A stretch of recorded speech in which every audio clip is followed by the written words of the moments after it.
The champagne flute trembled in Audrey Bennett's hand as she approached Table 7, the best table at Luminescence, Chicago's most exclusive restaurant.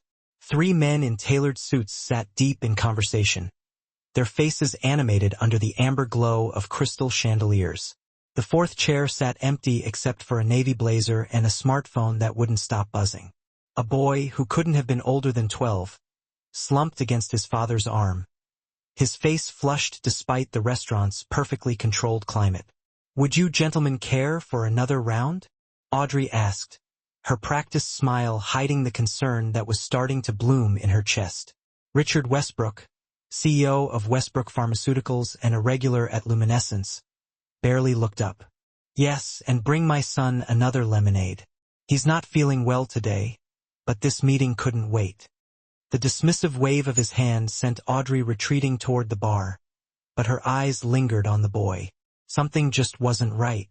In her 3 years working at Luminescence while struggling through nursing school, Audrey had developed a keen eye for detail. The way the boy's breathing seemed shallow, the way his fingers kept touching his throat, the unusual flush across his cheeks that didn't quite match typical embarrassment or a fever. These details nagged at her as she placed the drink order. "That Westbrook kid looks terrible," remarked Justin, the bartender.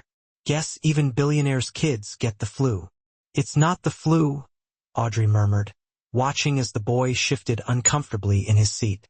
2 days earlier, during her pediatrics rotation, Professor Dawson had given a lecture on recognizing the subtle signs of anaphylaxis in children, explaining how they often presented differently than adults. "Sometimes the most critical symptoms aren't dramatic. They're quiet, easily dismissed," the professor had said. "And that's when children die." The memory sent a chill down Audrey's spine as she carried the fresh drinks on her silver tray. The boy now had a barely perceptible rash spreading up his neck, and his breathing had become even more labored.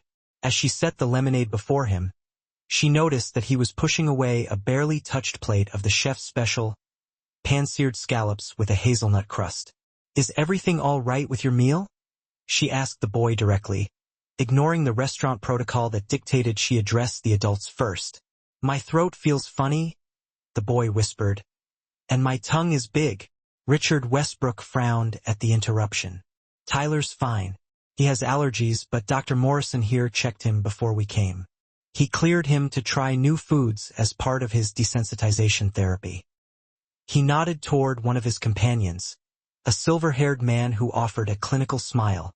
"Of course, Mr. Westbrook. I apologize for the intrusion." Audrey stepped back, her mind racing. She glanced at Dr. Morrison, who seemed more interested in his wine than his patient. The 3rd man, who had been introduced earlier as Westbrook's legal counsel, continued discussing contract terms as if nothing were amiss. At the next table, Audrey overheard fragments of the men's conversation. Clinical trials, breakthrough treatments, a merger announcement planned for tomorrow. Millions of dollars hung in the balance of this dinner meeting. No wonder Westbrook had brought his son along rather than canceling. Tyler's hand now trembled as he reached for his lemonade, and a barely audible wheeze escaped his lips. The sound crystallized Audrey's suspicions into certainty. She moved deliberately toward the service station, her heart hammering against her ribs. Manager protocols dictated that servers never question a guest's medical choices or suggest medical interventions. It was grounds for immediate termination. Luminescence catered to the elite, people who valued discretion above everything else. But nursing school had taught her a different protocol. When a life hangs in the balance, nothing else matters. "Marcus," she whispered to her manager, "the Westbrook boy at table 7 is having an allergic reaction. Anaphylaxis, I'm certain of it." Marcus Cooper's eyes widened. "Are you sure?" His father has Dr. Morrison with him, one of the city's top allergists. "I'm sure, and if we wait, he could die." She met Marcus's gaze with unwavering confidence. "There's an epinephrine injector in my bag in the break room. My cousin has the same allergies." Marcus hesitated, years of hospitality training warring with basic human concern. "Westbrook is our biggest client." "If you're wrong," Audrey countered. "And if I'm right." A crash from table 7 interrupted their standoff. Tyler had knocked over his lemonade, his hands now clutching at his throat, his eyes wide with panic. The wheeze had transformed into a distinctive stridor, the sound of air struggling to move through a closing airway. Dr. Morrison was now examining the boy, but with a puzzled expression that sent alarm bells ringing through Audrey's mind. "It must be anxiety," she heard him say. "The desensitization protocol shouldn't cause this response." Audrey didn't wait for permission. She bolted for the break room, ignoring the shocked stares of the other diners. Her trembling hands found her bag, buried beneath her winter coat. The epinephrine auto-injector felt cool against her palm as she raced back to the dining room. By the time she returned, Tyler's lips had taken on a bluish tinge. Dr. Morrison had loosened the boy's collar and was suggesting that they move him outside for fresh air. Exactly the wrong approach for anaphylaxis. "He needs epinephrine now," Audrey announced, stepping forward with the injector. Richard Westbrook's face contorted with anger. "What the hell do you think you're doing?" "Morrison says it's anxiety." Dr. Morrison rose, indignation flashing across his face. "Young lady, I've been treating this patient for years. This isn't anaphylaxis. It's a panic attack coupled with seasonal allergies." Audrey stood her ground. "With all due respect, doctor, he has hives spreading up his neck, stridor, and his lips are turning blue. The hazelnut crust on the scallops, is he allergic to tree nuts?" The flicker of uncertainty that crossed Dr. Morrison's face told her everything. Westbrook turned to the doctor. "You said hazelnuts were in the probably safe category." "They were, theoretically. The skin tests showed minimal reaction," Dr. Morrison stammered. Tyler's fingers were now clawing at the tablecloth, his chest heaving with increasingly futile attempts to breathe. "We don't have time for debates," Audrey said, her voice steady despite her racing heart. "I'm a nursing student, and this is anaphylaxis. If we don't treat it now, he could die in the next few minutes." The restaurant had gone silent, dozens of Chicago's elite watching the drama unfold. Richard Westbrook, a man accustomed to commanding rooms and making split-second, billion-dollar decisions, looked from his gasping son to the determined waitress with the injector. "Do it," he finally said, with practiced movements that belied her nervousness. Audrey knelt beside Tyler. "This will hurt for a second, but then you'll feel better," she told him, pulling his pant leg aside to expose his outer thigh. She pressed the auto-injector firmly against his leg and heard the click that delivered the life-saving medication. 10 seconds. 20. The entire restaurant seemed to hold its breath along with Audrey as she counted silently. Then, almost imperceptibly at first, Tyler's breathing eased. The desperate clawing of his fingers relaxed, and color began to return to his face. "Call an ambulance," Audrey instructed, maintaining pressure on the injection site. "The epinephrine will help temporarily, but he needs emergency care. Anaphylaxis can have a biphasic response. Could come back worse within hours." As if awakened from a trance, Marcus rushed to the phone. Dr. Morrison knelt beside Audrey, his earlier certainty replaced with humility as he helped monitor Tyler's vital signs. Richard Westbrook had not moved, his expression unreadable as he watched his son's life hang in the balance, saved not by his wealth or connections, but by a waitress working her way through nursing school. Outside, sirens wailed in the distance, drawing closer to Luminescence's gleaming facade. Audrey remained beside Tyler, her hand steady on his wrist, counting his strengthening pulse. For the first time since she'd approached table 7, she allowed herself to breathe deeply. What she didn't know, couldn't know, was how this moment would alter the trajectory of her life, entangling her fate with the Westbrooks in ways she could never have imagined. As the paramedics rushed in, she caught Richard Westbrook's gaze. The gratitude in his eyes carried something else, something that sent a different kind of shiver down her spine. Recognition, not just of her person, but of her potential, and the dawning realization that he had overlooked something valuable hiding in plain sight. 2 weeks after the incident at Luminescence, Audrey Bennett stood outside the imposing glass headquarters of Westbrook Pharmaceuticals, clutching her resume in one hand and a coffee in the other. The autumn wind whipped through the Chicago streets, scattering golden leaves across the plaza, where a massive sculpture, a double helix that deliberately avoided resembling DNA, per the company's branding guidelines, twisted toward the sky. She had been summoned there by a brief, formal email from Richard Westbrook's assistant. Mr. Westbrook requests your presence to discuss a potential opportunity. No explanation, no context, just an address, a date, and a time that required her to reschedule her clinical rotation. The night at the restaurant had ended in a blur. Paramedics had whisked Tyler away, with his father accompanying him in the ambulance. Dr. Morrison had followed in his own car, shame etched into the lines of his face. Marcus had sent her home early, his expression unreadable. By the next morning, Audrey had convinced herself she would be fired. Protocol violations of that magnitude weren't overlooked in establishments like Luminescence. Instead, she had arrived at work to find a massive bouquet of lilies and a handwritten note. You saved my son's life. I won't forget that.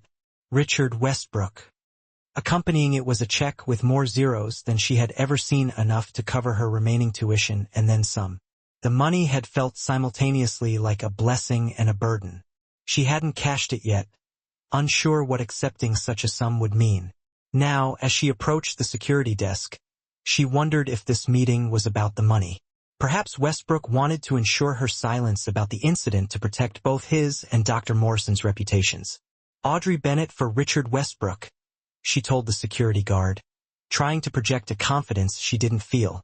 20 minutes and 3 elevator rides later, she was ushered into a corner office with floor-to-ceiling windows overlooking Lake Michigan. Richard Westbrook stood with his back to her, a phone pressed to his ear. I don't care what the focus groups say, he was saying, his voice carrying the same authoritative tone she remembered from the restaurant. The side effect profile is too risky.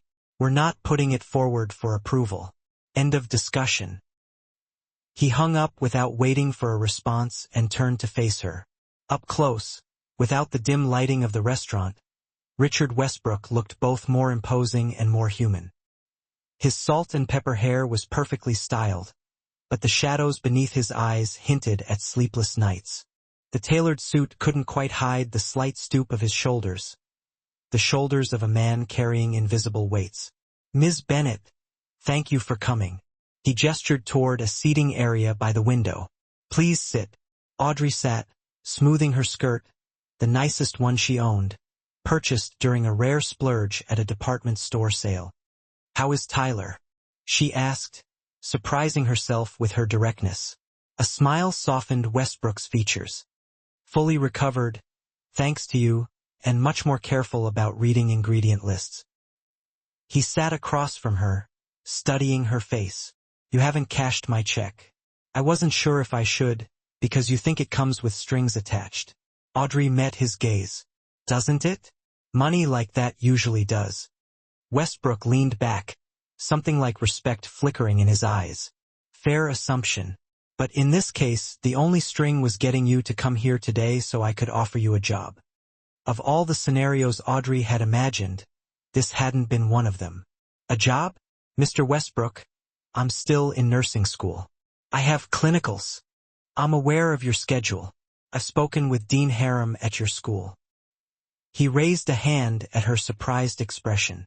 Yes, I made some calls. I was curious about the woman who saw what a board-certified allergist missed.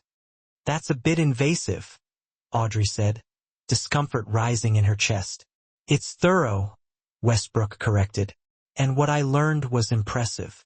Top of your class despite working full-time, clinical instructors who rave about your observational skills, and a personal history that explains your interest in anaphylaxis.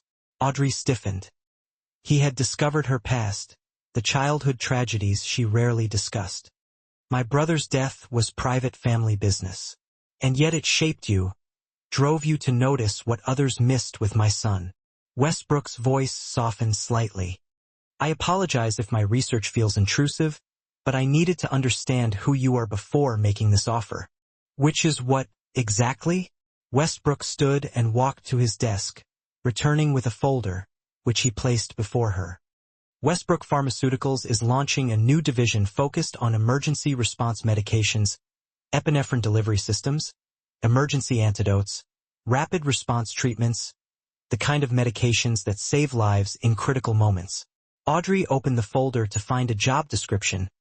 Clinical consultant, patient advocacy program. We need someone who understands both the clinical and human sides of emergency medicine. Westbrook continued. Someone who can help ensure our products meet real-world needs, not just clinical trial specifications. The position included flexible hours to accommodate her studies, full benefits, and tuition coverage for the remainder of her program. The salary listed made Audrey's eyes widen. It was 4 times what she made at Luminescence. This is generous. It's strategic, Westbrook corrected. What happened with Tyler exposed a blind spot in our approach. Dr. Morrison isn't the only physician who sometimes misses what's right in front of him. Too many doctors are isolated from the realities of how their patients actually experience symptoms. Audrey closed the folder.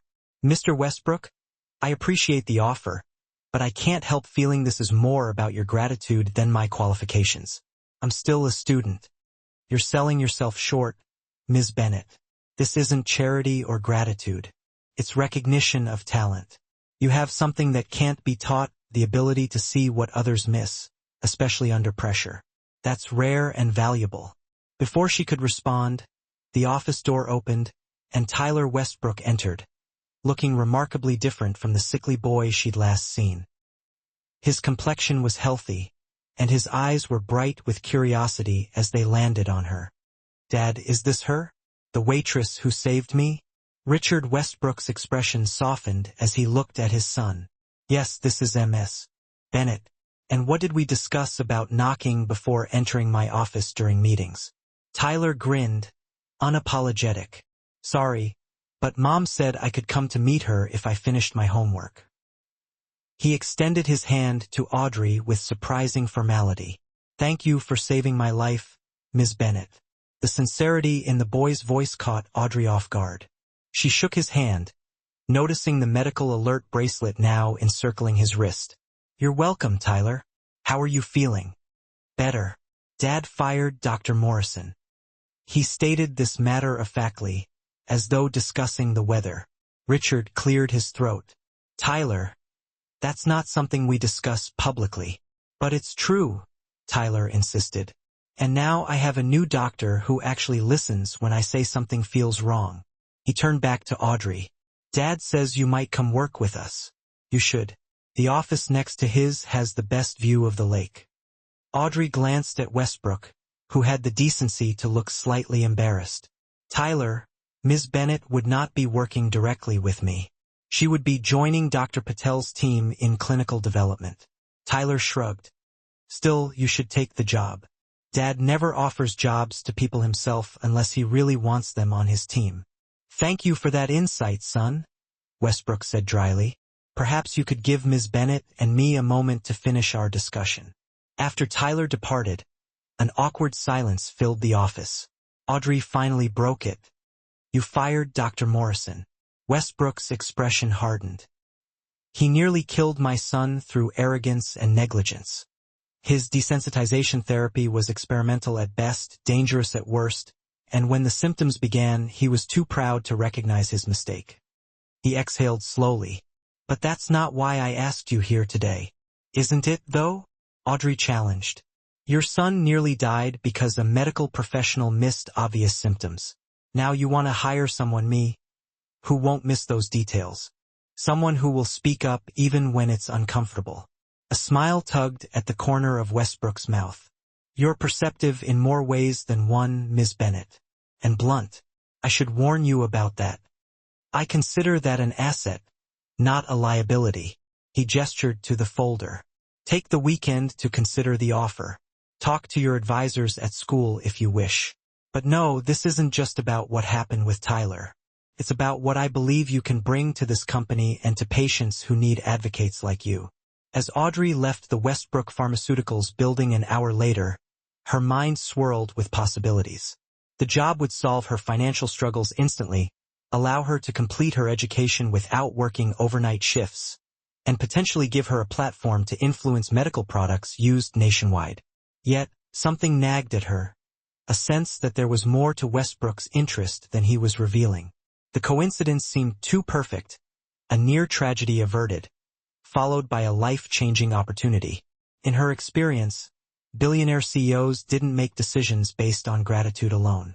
What she couldn't know was that back in his office, Richard Westbrook was on the phone with his head of security, requesting a more thorough background check on Audrey Bennett, one that would uncover the connection between her family's tragedy and Westbrook Pharmaceuticals' darkest chapter, a connection Audrey herself wasn't fully aware of, but which would soon threaten everything she held dear. 3 months into her role at Westbrook Pharmaceuticals, Audrey Bennett had settled into a rhythm that balanced her final semester of nursing school with her new position. The clinical advocacy team had welcomed her expertise, and Dr. Patel had become both mentor and friend. Even Richard Westbrook had proven to be a more accessible boss than she'd anticipated, stopping by weekly to check on projects and occasionally bringing Tyler, who had developed a cheerful habit of asking Audrey medical questions that ranged from insightful to comically grotesque. On this particular Tuesday morning in January, Audrey arrived early to prepare for a presentation on their newest epinephrine delivery system. The office was quiet, most employees not due for another hour. She set her coffee on her desk and noticed the manila envelope placed conspicuously on top of her keyboard. No markings, no labels, just a sealed envelope that hadn't been there when she'd left the previous evening. Her curiosity piqued. She opened it to find a stack of photocopied documents. Internal memos, clinical trial reports, and newspaper clippings, all dating back 15 years. At first, the material seemed random, until a name jumped out from a faded article. Bennett Family Files Suit Against Pharmaceutical Giant. Audrey's coffee grew cold as she read through the documents, her hands trembling. The pieces connected like a macabre puzzle. Westbrook's previous company, Northstar Pharmaceuticals, had developed an asthma medication that had been fast-tracked through approval. Her brother, Michael, had been one of 17 children who had suffered fatal reactions to the drug. The subsequent lawsuit had been settled quietly, with records sealed by court order. 6 months after the settlement, Northstar had been acquired by a larger company, and Richard Westbrook had started Westbrook Pharmaceuticals with his portion of the buyout. The final document was a confidential memo from Westbrook himself, dated weeks before Michael's death. Preliminary data suggests possible severe reactions in patients with certain genetic markers. Recommend delaying market release until further testing. That recommendation had been overruled by Northstar's board of directors. The medication had been released and Michael had died. Audrey felt the room spin. Her brother's death, the tragedy that had shaped her entire life's path, was connected to the man who now signed her paychecks, the man whose son she had saved. "Ms. Bennett, are you all right?"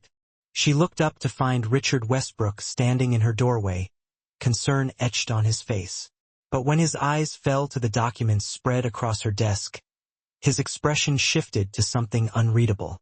"Where did you get those?" he asked quietly, closing her office door behind him. Audrey stood, anger rising in her chest. "They were on my desk this morning. Did you know when you hired me? Did you know who I was?" Westbrook's silence was answer enough. "My brother died because your company rushed a drug to market. A drug you knew wasn't safe." Her voice shook with 15 years of accumulated grief. "Was this job some sort of, guilt offering penance?" "It's more complicated than that," Westbrook said, his usual confidence subdued. "Yes, I knew who you were when you saved Tyler. I recognized your name immediately and didn't think to mention it. By the way, Audrey, my previous company's negligence killed your brother. But here's a job to make up for it." Westbrook flinched at her words. "I wanted to tell you many times, but I feared you wouldn't take the position if you knew." "You're right about that," Audrey snapped, gathering the documents into the envelope. "Consider this my resignation." "Please wait." Westbrook moved to block her exit. "There's more you don't know about what happened after Michael and the others. What could possibly matter now? The memo you're holding, my recommendation to delay, was the reason I was forced out of Northstar. I fought the board on releasing that medication. I lost, and 17 families paid the ultimate price." Westbrook's composed facade cracked, revealing genuine anguish. "When I started this company, I made a vow that patient safety would never be compromised for profit. Never again. Audrey's grip tightened on the envelope. "Noble, but it doesn't bring my brother back." "No, nothing can." He hesitated, then continued. "But what if you could help prevent other families from experiencing the same loss? The emergency response division you've been working with. It was created specifically to address the failures that led to those 17 deaths, including Michael's," she said, the anger in her voice now tinged with bitter understanding. "Yes." A knock at the door interrupted their standoff. Dr. Patel entered, looking concerned. "Audrey, I was hoping to review the slides before." She stopped, sensing the tension. "Is everything all right?" Westbrook straightened, his CEO demeanor sliding back into place. "Just discussing some historical documentation Ms. Bennett uncovered. We'll continue this later." He nodded curtly and left. Dr. Patel watched him go, then turned to Audrey. "What was that about?" Audrey hesitated, then handed her the envelope. "Apparently, my new boss has a connection to my family I wasn't aware of." As Dr. Patel skimmed the documents, her expression grew troubled. "Oh, Audrey, I had no idea." She looked up. "What will you do?" "Leave. Look for another job. I can't work for the company connected to Michael's death." But Westbrook wasn't responsible. From these documents, it seems he tried to prevent it. "It doesn't matter. Every time I see him, I'll think of Michael." Dr. Patel sighed. "Before you decide, there's something you should know. The emergency autoinjector you've been helping to design. Westbrook personally fast-tracked it, going against the board's concerns about profit margins. He insisted it needed to be affordable for every school, every restaurant, every public space." She paused, letting that sink in. Now I understand why he was so adamant. The revelation hung in the air between them as Audrey wrestled with reconciling her anger with this new information. Before she could respond, her phone buzzed with a text from Paula, Tyler's nanny. "Tyler having bad reaction in lobby. Need help now." Audrey took off for the elevator, Dr. Patel right behind her. In the lobby, they found Tyler slumped in a chair, Paula frantically searching through a backpack. His face was flushed, and hives were spreading visibly up his neck. "He insisted on a muffin from the cafe across the street," Paula explained, panic evident in her voice. "I checked with the server. They said no nuts, but his injector, I can't find it." Audrey knelt before Tyler, who was struggling to breathe. "Tyler, look at me. Where's your backup injector? The one you keep in your pocket." He wheezed. "Left it at home. Switched jackets." Dr. Patel was already on her phone. "I'm calling an ambulance." "No time," Audrey said, her nursing training kicking in. "The R&D lab. We have the prototypes." "Those haven't been approved," Dr. Patel objected. "Neither is watching my brother die," Audrey retorted, already lifting Tyler. "Get Richard now."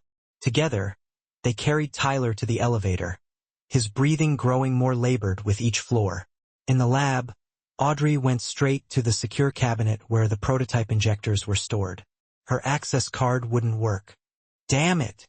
Dr. Patel swiped her higher-level badge, and the cabinet unlocked.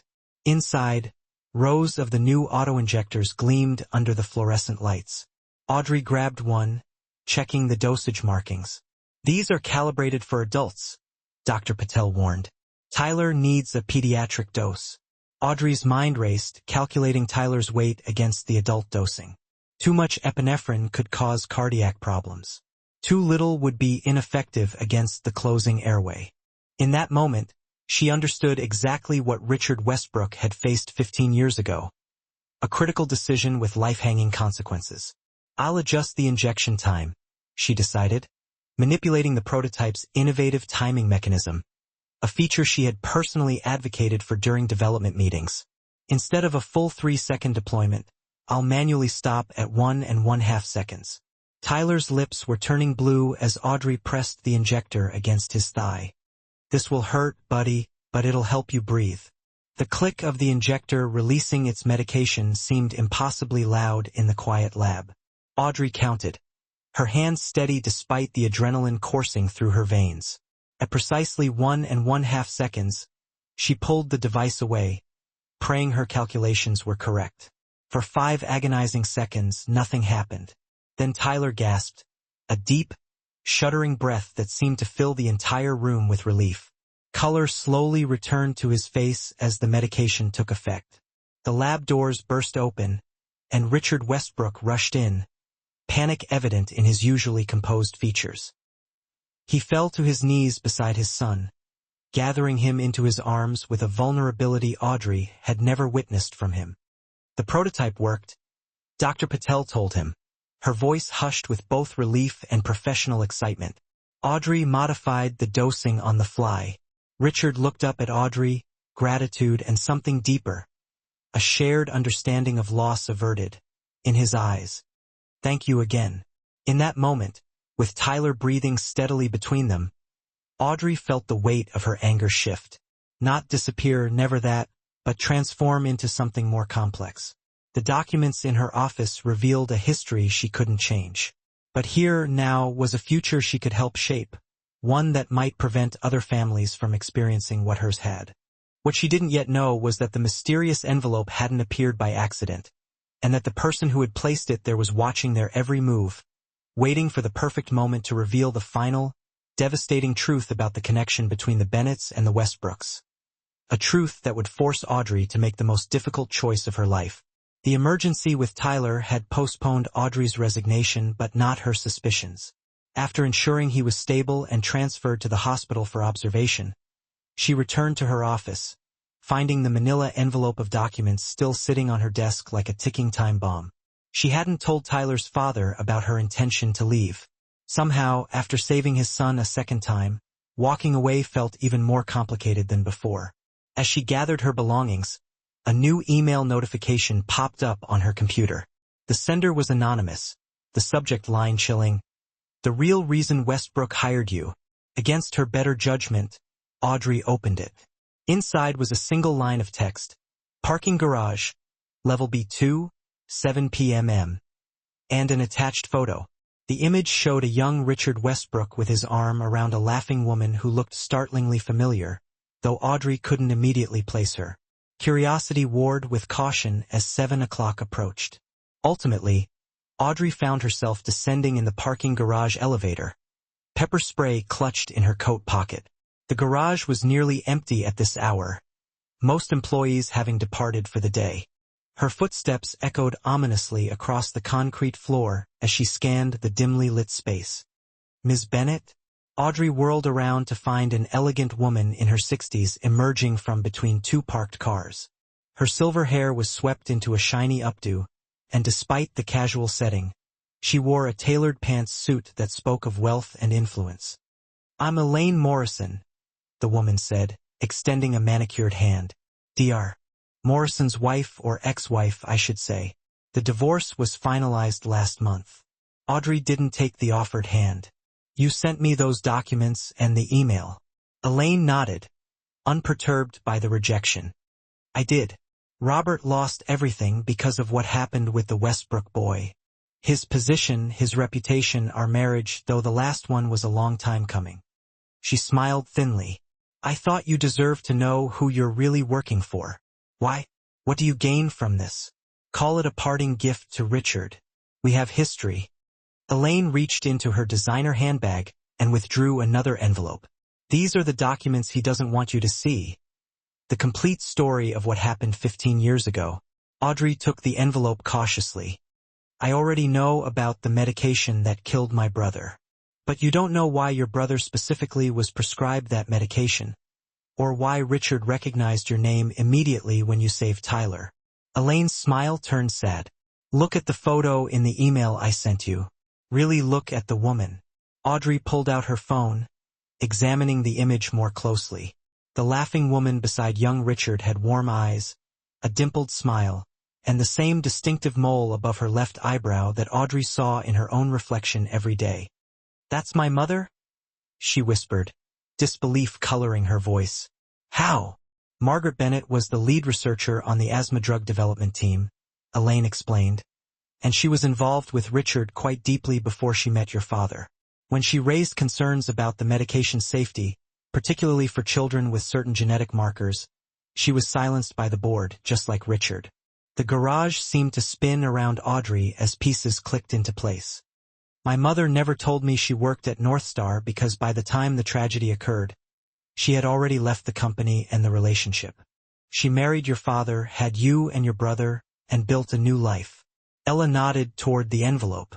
But when children started dying from the medication, she recognized the symptoms instantly. She tried to warn others, became a whistleblower. That's when the threats began. Audrey's knees weakened as a long-buried memory surfaced. Her mother's tearful phone calls, hushed arguments between her parents, suddenly moving to a new house in a different school district. The car accident that killed my parents. It wasn't random, was it? Elaine's silence was answer enough. But that would mean. Audrey couldn't complete the thought, the implications too horrific to voice. North Star's board chairman was willing to go to extreme lengths to protect the company's stock price. Elaine confirmed grimly. Richard discovered the truth too late to save your parents, but he made sure the chairman faced justice, though for financial crimes, not murder. The evidence wasn't strong enough. And my brother, was his prescription deliberate, too? That's the question that should keep you up at night. Elaine checked her watch. I've said enough. What you do with this information is your choice. But remember, Richard Westbrook has known who you are from the beginning. Every interaction, every opportunity he's given you, it's all been driven by guilt. With that parting shot, Elaine Morrison strode toward the elevator, leaving Audrey alone with revelations that shattered everything she thought she knew about her life. The hospital corridor was quiet at 9 p.m. As Audrey approached Tyler's room through the partially open door, she could see Richard Westbrook sitting beside his son's bed, reading aloud from what appeared to be a science textbook. While Tyler interjected questions, she hesitated, the second envelope heavy in her bag. Part of her wanted to burst in, demand answers, confront Westbrook with the devastating truth Elaine had revealed.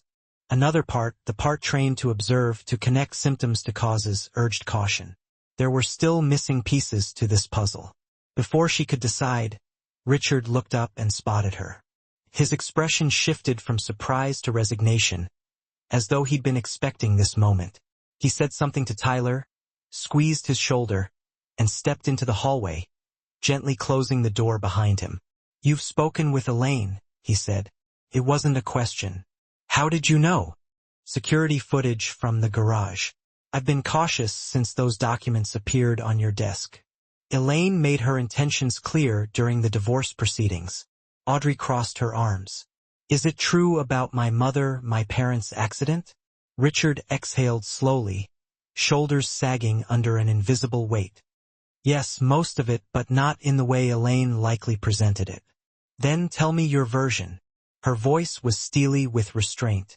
Not here. He nodded toward a family consultation room across the hall. Tyler doesn't need to overhear this. The small room was designed for difficult conversations. Comfortable chairs, boxes of tissues, subdued lighting. Audrey sat rigidly while Richard closed the door. I loved your mother, he began simply. We were young, brilliant, idealistic. We both believed we could change medicine for the better. He paced as he spoke, unable to meet Audrey's eyes. When the board overruled our safety concerns about the medication, Margaret resigned in protest. I stayed, thinking I could fight from within. It was the first of many mistakes and their deaths. The accident. Richard's face contorted with old pain. By the time I gathered enough evidence of Gordon Sheffield's corruption, it was too late. Your parents were already gone. Why didn't you come forward? Tell the authorities? I tried. The evidence was circumstantial. Sheffield was powerful, connected. Instead, I built a case around his financial crimes, which eventually sent him to prison. His eyes finally met hers, haunted by old ghosts. It wasn't justice, but it was something. And my brother's death, was that targeted too? No. The word was emphatic. Michael's prescription was a tragic coincidence. But it's why I left North Star, why I started Westbrook Pharmaceuticals with safety protocols that the industry called excessive. He paused, his next words carefully chosen. When you saved Tyler that night, when I heard your name, it felt like Margaret had somehow reached across time to save my son through her daughter. The sincerity in his voice made Audrey's carefully constructed anger waver. Why not tell me this from the beginning? How could I? Bitterness edged his voice. Hello, I'm Richard Westbrook. I loved your mother, failed to protect your family, and now I want to offer you a job. He sighed. I convinced myself you were better off not knowing, that the position was justified by your talent alone, which it was. But the truth is, I couldn't pass up the chance to have Margaret's daughter helping fulfill the mission we once shared. Silence fell between them, heavy with decades of interconnected tragedy and loss. Outside the consultation room, hospital life continued. Nurses checking vitals, families visiting patients, life and death coexisting in the antiseptic corridors. I need time, Audrey finally said, to process all this, to decide what it means for my future here. Richard nodded. Of course, take all the time you need. The position remains yours regardless of your decision about the rest of it. As she turned to leave, he added softly, you have her eyes, you know, and her gift. Seeing what others miss, the details that make all the difference. His voice broke slightly. She would be so proud of the woman you've become. Spring arrived in Chicago, painting the lakefront with new life. For months had passed since the revelations in the hospital consultation room, months in which Audrey had taken a leave of absence to sort through her complicated feelings about the past and her place at Westbrook Pharmaceuticals. She had visited her parents' and brothers' graves, had spoken with her mother's old colleagues, had read through journals and letters that painted a picture of the brilliant researcher and loving mother she barely remembered. The grief remained, but it had transformed from the sharp edges of betrayal to the softer contours of understanding. Today, she stood in Richard Westbrook's office once again. The prototype epinephrine injector that had saved Tyler's life now sleek and refined in her hands. The FDA has fast-tracked approval after clinical trials showed its innovative design reduced administration errors by 78%. Production begins next month, she told Richard, who was reviewing the final marketing materials. We're prioritizing distribution to schools and restaurants first, just as you wanted. He looked up from the papers, studying her with cautious optimism. And you're sure about the pricing structure? The board wasn't thrilled about the sliding scale. The board will adapt. As you said once, patient safety over profit margins. She placed the injector on his desk. Besides, early orders have exceeded projections by 30%. Turns out doing the right thing can also be good business. Richard smiled, a genuine expression rarely seen in the corporate environment. Your mother used to say something similar, where once that comparison would have stung. Now Audrey felt a quiet pride. The months of soul-searching had led her not just back to Westbrook Pharmaceuticals but to a new position, director of the newly created Margaret Bennett Memorial Patient Advocacy Division. Tyler's school presentation went well? She asked, changing the subject. Incredibly well. His science teacher wants him to enter it in the state competition. Richard's face softened with paternal pride. He's talking about becoming a doctor now. Says he wants to help people the way you helped him. Smart kid. Gets that from his father. The easy comment surprised them both, a sign of how far they'd come, from adversaries to something approaching family, not by blood, but by choice and shared purpose. As Audrey turned to leave, Richard called after her. We're having a small dinner tonight, Tyler's birthday. Nothing fancy, just us and a few close friends. He specifically asked if you would come. She hesitated only briefly before nodding. I'd like that. Walking back to her new office, the one with her mother's name on the door, Audrey reflected on the strange path that had led her here. From a waitress noticing symptoms in a sick child to the architect of a program that would save countless lives. Her journey had been shaped by both tragedy and opportunity. The past couldn't be changed. Her brother was still gone. Her parents' lives still cut short by corporate greed. But the future remained unwritten. And in that unfinished story, Audrey had found not just a career but a calling. Not just a boss but a connection to her mother's legacy. As she reached her office, she glanced at the framed photograph now sitting on her desk.